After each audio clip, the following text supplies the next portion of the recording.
আজকে আমাদের সাইটে কনক্রিট স্ল্যাম টেস্ট করা হবে।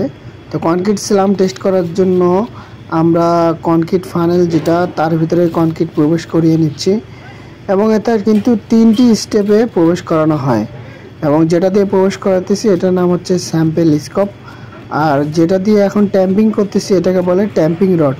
আমরা এটা 3বার নিব এবং প্রত্যেকটা বারে কনক্রিট স্টেপিং করব আমরা 25 বার করে, টোটাল 75 বার করার পরে যখন আমরা স্ল্যাম কোনটা উঠাবো তখন একটা রেজাল্ট আসবে, সেটা আমরা মেজারমেন্ট টেপ দিয়ে চেক করে নেব। সেটাই আমাদের স্ল্যাম টেস্টের রেজাল্ট আসবে।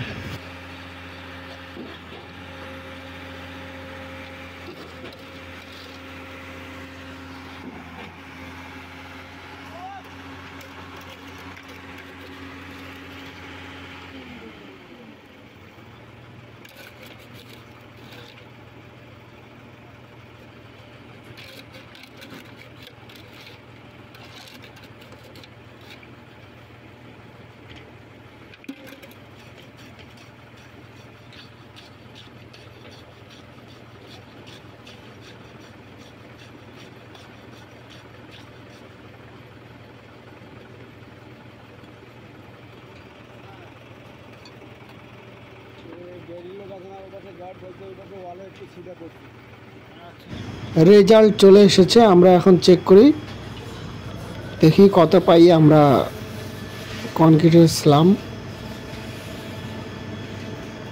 কাছ থেকে ক্লোজ 100 কত 40 না 45, 145।